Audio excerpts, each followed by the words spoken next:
Starr 103.5. Simply the best.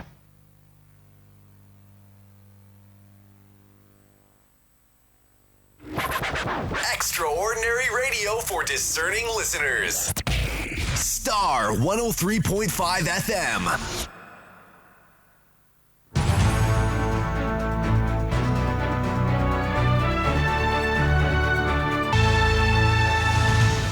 Hello, good afternoon, and welcome to the Starr Midday News.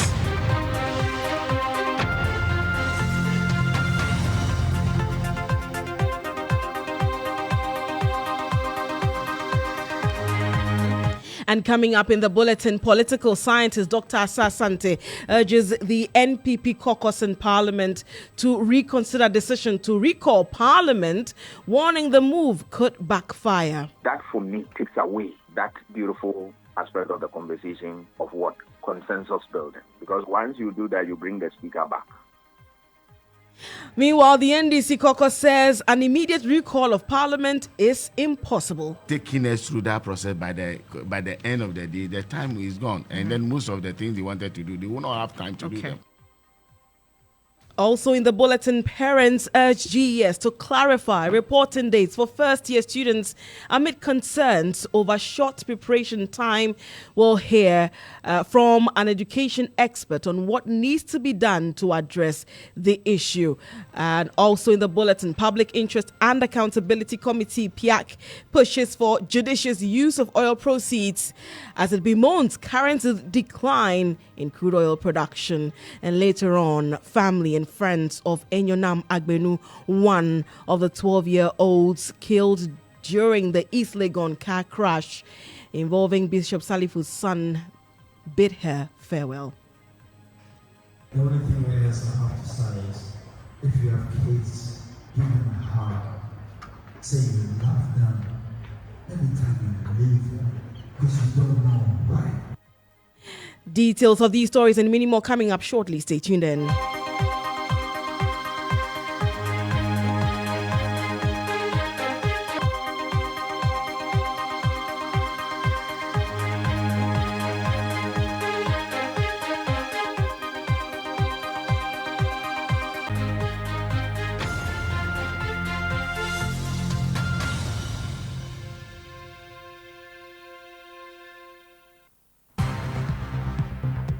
Starr News is coming to you live on Ultimate 106.9 FM in Kumasi, Empire 102.7 FM in Takrady, Zeps 95.9 FM in Zebila, Nissim 100.1 FM in Lamshao, My Star Radio in the USA, also live on Facebook on Starr 103.5 FM and on starfm.com.gh around the world. This is Starr 103.5 FM. Starr News. Informed, in depth, in touch. You're welcome once again to the Starr Midday News on Starr 103.5 FM, coming to you live from our studios at the Platinum Place. My name is Tettey. To the details of our stories now, and political scientist at the University of Ghana, Dr. Asah-Asante, has urged the NPP caucus in Parliament to rescind their decision to recall Parliament. He warns that the move could backfire. The NPP side, after the adjournment of Parliament indefinitely, hinted that it will trigger processes to get the Speaker to recall Parliament. Doma East MP Paul Chumberima has been speaking to Starr News about their quest for a recall of the House. Have a listen. Parliament must come out. We have to recall Parliament for us to prosecute government business. And I think our standing orders and the Constitution give us that leeway that we can recall Parliament for a certain amount to sign, and then we come back to prosecute government members. But I'm sure the leadership will come up with a communique very soon to inform the public when it wants us to come. I'm sure very soon, when all the T's are crossed and the I's are dotted, we are going to make sure that is done. You heard there the Member of Parliament for Doma East, Paul Chum Berima. He's on the side of the NPP group in Parliament. Well, political scientist Dr. Asah-Asante, who supports Speaker Bagbine's decision to suspend Parliament, want to adjourn the House indefinitely, is warning that the move by the NPP side to get the Speaker to recall the House may be counterproductive. He spoke to me on the Morning Star. I was surprised that with this knowledge, we are now seeing or hearing certain decisions by the majority, for instance, saying that they are going to trigger a process to get the Speaker back. All right. That, for me, takes away that beautiful aspect of the conversation of what consensus building. Because once you do that, you bring the Speaker back. All right. Is it the case that you have done your homework to also have at least a conversation with your colleague at the opposite? Has that been done, or just you want to trigger that process to force, if you like, force the Speaker to come and sit? But remember, the Speaker can be brought in through that process. And then at the end of the day, if the Speaker tells you that I want to, now legal processes are being set, so I want to stay. So the Supreme Court takes hand down a ruling on the matter. Then what? Are we back to square one or not? So I believe that this is the time of dialogue, but this is not a time of muscle flexing. I know disagreements are the oils that grease the wheels of governance, without which they grind to a halt. But I believe that this is not the time to apply that type of oil in the business that we are handling. You had the political science lecturer at the University of Ghana, Dr. Asa Asante. We can also now hear from the NDC group in Parliament. They say that an immediate recall of the House is impossible. We'll be speaking to them we'll hear from them in a bit, but let's go over the telephone line and speak to governance expert Professor Bafo Agyeman-Duah. Good afternoon to you, sir. Thank you very much for joining us here on the Star Midday News. Thank you. Your thoughts on how things transpired in Parliament? At the moment, the House is adjourned indefinitely. Well, this preceding the adjournment by the Speaker certainly has been an unprecedented impasse in the House. Impasse over the constitution of the House in terms of which party is the majority and which is the minority.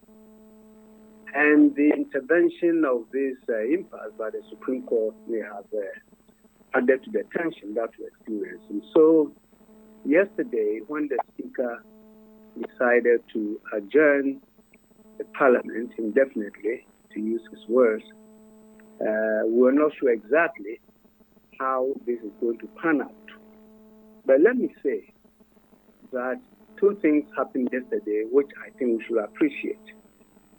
One, the decision of the NPP side to leave the premises in order to avoid violence, I think it was a wise decision, because there was every indication of a confrontation between the two sides in the House, as we witnessed in January some years back.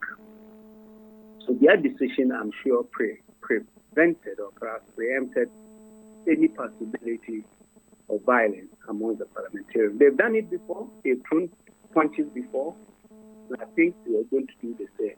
So that avoided. Secondly, the Speaker's decision to adjourn was also a good one. I don't know the intentions with which he decided on that, but at least it brought some kind of coolness to the atmosphere. I think this break is going to allow him, as well as other power political actors, to reflect deeply over this incident. I know that it's basically a conflict between two arms of government out of the three, between the Supreme Court and the Parliament. I'm aware of the concept of checks and balances that should exist between among the three arms, including the executive. But also I know that each of them are supposed to be independent of others. But I believe there's nothing like absolute independence. of each of them. They have to work cooperatively to ensure a smoother governance in the country. So in this case, I think we have to be looking for how this impasse is resolved. It's not necessary, and in fact, it's pointless for any of the arms of government to decide to stick to their guns. You know, they stick to your gun, it could backfire and hurt you, or you may misfire and hurt somebody, an innocent person, somewhere. So I'm saying that the ultimate interest of this country is the higher interest of what we call the national interest, which basically will refer at this moment to a peaceful environment, so we can go about supporting or promoting the well-being of Ghanaians. So basically, all I'm saying is that there's a need for the political actors to find a way out of this political logjam. All right, Prof. Thank you so much for your time. We are grateful that you're able to speak to us. Thank you. You had to speak to Professor Bafo Ajimanji. I would remain with issues relating to Parliament because one of the arguments that the NPP group is arguing in Parliament is that it will be triggering the recall process because there's urgent business to be done. But the NDC says that that cannot be easily done. Let's quickly hear from a rep from the NDC who was on the morning show of our sister station. He was rather on campaign show last night. That is Kwame Jujoli Gakpe. He's an MP for Keta. Closer to the campaign, and then this is the time you're supposed to perform parliamentary business, where they themselves have lined up in terms of approval of some 2 Supreme Court judges, and then in terms of tax waivers they are looking for, in terms of some bills they want us to work on, and so based on this, you weigh the scale. On the scale, they have lost all. Time is not on our side. And then the government business suffers. So who suffer? So now the Supreme Court have no locus to even, you can't call Parliament. If you want to recall Parliament, it's not immediately. Oh, it's their democratic right they're supposed to do. It's like, those are tools available for MP. So you had there the Member of Parliament for Keta, Kwame Jujoli Gakpe. He spoke on campaign show last night. There will be another edition today. They will have Mutala Mohammed join them on the campaign show. So make a date with the team from 5 p.m. here on Star 103.5 FM. I've been joined in the studio by our parliamentary correspondent, Ibrahim Alassan, in relation to some of the urgent business that governments must attend to. Reason it is very important that the House perhaps returns. Ibrahim, what are some of the things they have on the table? Well, I think the most dangerous one will be the tax waivers. Oh, okay. Especially given, when I say dangerous, I mean dangerous for government and what it's seeking to do, dangerous for the companies enlisted to receive these waivers. Mind you, this is one policy that the NDC doesn't believe in. And that's why these tax waivers have not been approved. And so if this parliament expires, and the next parliament is then controlled by any other party rather than the NPP, the businesses can be rest assured that these tax waivers will not go through. That's one. 2, when parliament expires, it expires with everything that is in that particular parliament. And so, in fact, there are over 70 bills outstanding. In fact, there were 85 when this section began this year. Just about 10, 15 of them have been dispatched with. There's a CI that will govern the election petition that has just been laid, that will require 21 certain days. It doesn't look like we are getting the 21 certain days. Even if things are normal from day one, they had to do something extra to get the 21 certain days, right? There's also the finance minister who is expected in parliament to get some allocations in lieu of appropriation, because this is an election year, no budget is read. And so that approval will have to come. Again, there's the aged bill. There are many other bills as well. The special authority bill, and then even the space bill. Ghana is aspiring to go to the space. It doesn't look like this parliament will allow us to launch those rockets, right, given the exigencies of the situation. So there are many bills that will unfortunately have to die with this parliament if the speaker, and for that matter, all the parties involved, do not quickly find a solution to this. All right, thank you very much. Ibrahim Alassan is our parliamentary correspondent. And one of the main reasons we are here is because two individuals within the NPP group in Parliament decided to go independent. One of them is Cynthia Morrison, and then the other person is Kweju Asante.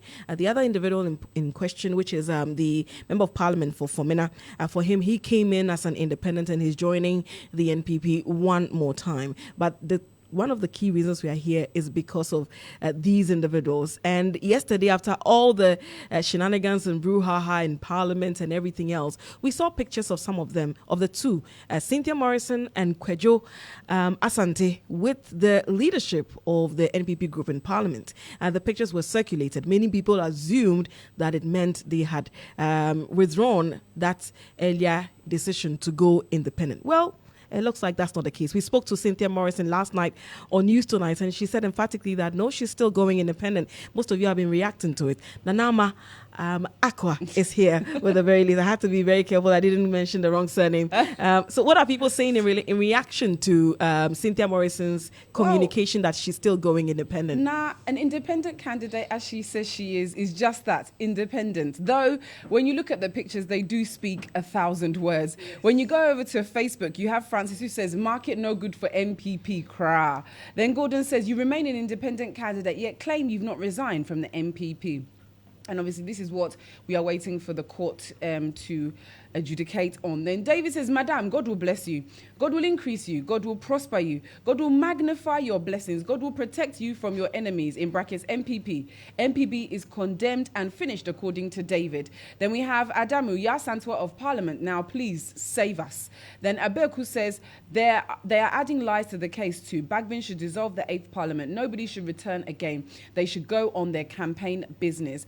Francis thinks that if you've never been a victim of injustice or unfair treatment, you won't appreciate her position. Solomon believes that the NPP are desperate, that signs are clear they have lost elections in advance. Then when we move over to Instagram, we have Anna who says, you're not serious. You were going about Agona Swedru to be voted in as an independent candidate. Then we have that Shy Hills girl who says, hey, this woman, plan B. If persuasion fails, force will be applied. Then she also adds, it's the elephant pendant on her neck for me. I'm with you, but I'm not yours. Roy simply says, mind games. And our last comment is from Shaker, who says, bold and simple decision. Well, let's see what the court have to say moving forward. It's going to be an interesting few days or weeks moving into the 2024 elections now. Over to you. Thank you very much, Nanama Aqua, bringing us the reactions on social media to Cynthia Morrison's assertion that she's still going independent. It's still the Star Midday News on Star 103.5 FM. To other stories now, specifically on education, and the parents and guardians have expressed frustration over the reporting dates for first-year students. According to them, they have not had enough time to adequately prepare. They are calling on the Ghana Education Service to provide clear communication on the reporting dates. They also claim the timelines are concerning. This follows the GES's directive for all first-year students to report on October 30 after the West Africa Examination Council released provisional results of the Basic Education Certificate Examination, BECE. Here's Deputy PRO of the National Council of Parent-Teacher Associations of Ghana, Irene Sam. It is very, very frustrating and very, very worrying to see that things are happening this way. Parents are not given ample time to even prepare. And to add to that too, we as a council, we are not privy to anything that has been going on. Before today, they put a calendar on the platform, other platform, then we only get to know a bit. Now, they just release the results during the weekend, and then we are yet to have the placement done. And then they say this report on 30th. I don't know what kind of report are they to report on 30th. Is it the day they are going to take their prospectus or whatever, and then they will set a date for them to finally report to school or what? All these issues have not been cleared with us, and we are appealing that we are not clear with all these things. It's like things are just done anyway, anyhow. And this is about education here. And we will expect that education should be handled professionally. But we are not seeing such things happening. Everything is just happening. And we as the council, we are not happy about it. Our members have been calling on us every now and then. Speaking constitution, that we don't have the answers to give to them. The position that we find ourselves in now, we don't have any input to give in this time of things that are happening. So I would say that it's very, very frustrating. So we just call upon GES management to come again. They should please come again. Let us know our way out. We are pleading with them.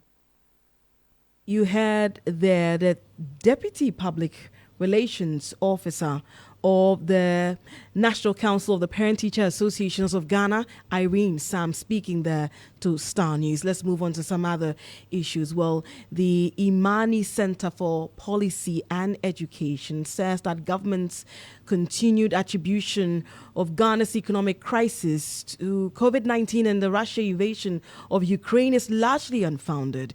According to Imani, about 40% of the 21 billion Ghana cedis in COVID-19 related revenue remains unaccounted for, indicating that the crisis is primarily due to the government's fiscal mismanagement. Senior Research Associate at Imani, Dennis Asare, highlighted these concerns during the third Imani Fiscal Recklessness Index program, stressing the importance of transparency and accountability in Ghana's financial governance. Following a fourth consecutive decline in crude oil. It is very, very frustrating and very, very worrying. See that Sincere apologies. That's the wrong inset there. We'll be hearing from Imani shortly in relation to issues relating to our COVID-19 expenditure and the economic crisis. We can now hear from Imani. Since 1997, because we have not been committed to real public financial management reforms that will guarantee that fiscal stability, fiscal discipline, and give you that quality of public service delivery, that is why our economy is in crisis. And this is how we've done it. We have always been smart to cover it with both local and international borrowing. And so because we are able to cover all of these indisciplines under borrowing, sometimes it doesn't show. So the only time that we got shut out of the international financial market, the economy is in deep crisis and we are struggling heavily. Even though we are supported by the IMF, a country that has gone through an IMF program the 17th time, facing a lot of low revenue mobilization, and you have created a very expensive public expenditure on ourselves, you won't expect that economy will stop the bleeding, cut unnecessary expenditure, and ensure that we set ourselves on the path of fiscal discipline. But we have not. You had there Dennis Asare. He is a senior research associate with Imani Africa. You're still listening to the Star Midday News on Star 103.5 FM. Now, the Public Interest and Accountability Committee, PIAC, has highlighted several technical challenges within the upstream petroleum industry, leading to consistent decline in crude oil production in the last 4 years. At a two-day consultative workshop with key stakeholders in the sector, PIAC called on government to further diversify the economy and manage petroleum resources sustainably while promoting renewable energy alongside ongoing investment in the upstream oil and gas industry. There's more in the following report.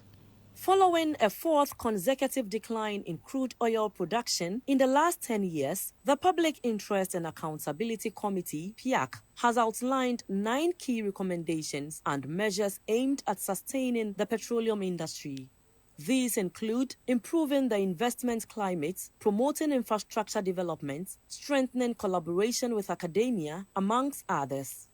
Speaking during the two-day consultative workshop with stakeholders in the petroleum industry, Chairperson of PIAC, Emirata Professor Elizabeth Adefio-Shandoff, stressed the importance of diversifying the economy and managing Ghana's petroleum resources sustainably. Ghana needs to diversify its economy further and sustainably manage petroleum resources and promote renewable energy alongside ongoing investments in the upstream oil and gas industry. Chairman of the workshop and former Deputy Chief Executive Officer of GNPC, Dr. Thomas Kofi Menu, urged swift implementation of the recommendations to prevent further decline in crude oil production.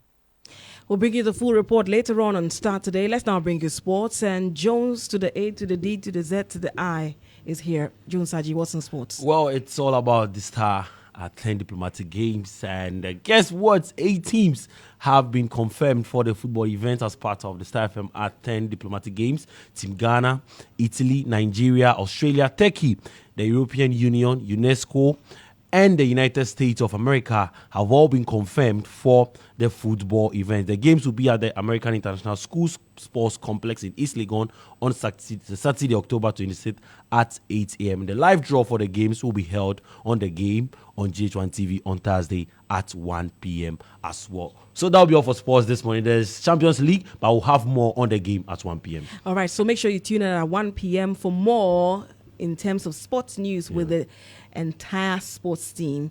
Thank you very much, Jones. Happy birthday. Happy birthday. Thank you very much, Jones. My fellow October born, right? Yeah. Okay. Well, that will be it for sports. Let's now move on to this rather unfortunate and heartbreaking story.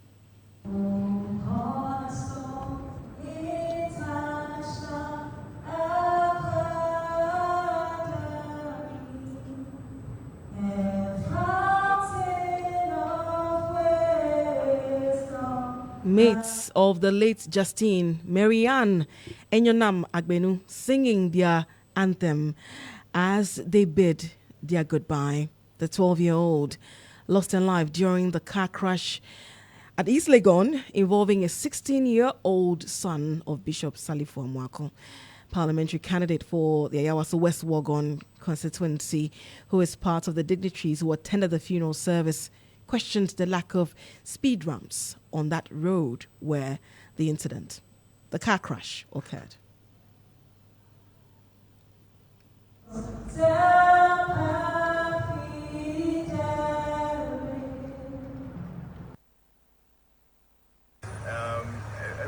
Every parent, of course, when you're growing up, your kids can go with what one way or the other, but it's your duty and responsibility to keep a leash on them.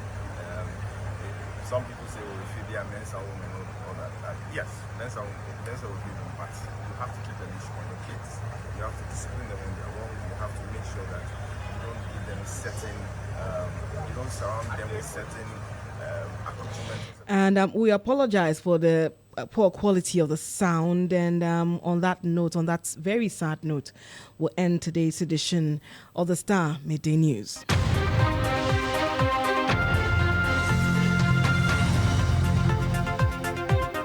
For more news, do log on to starfm.com.gh. My name is Tettey. Thank you very much for your company and do have a good afternoon.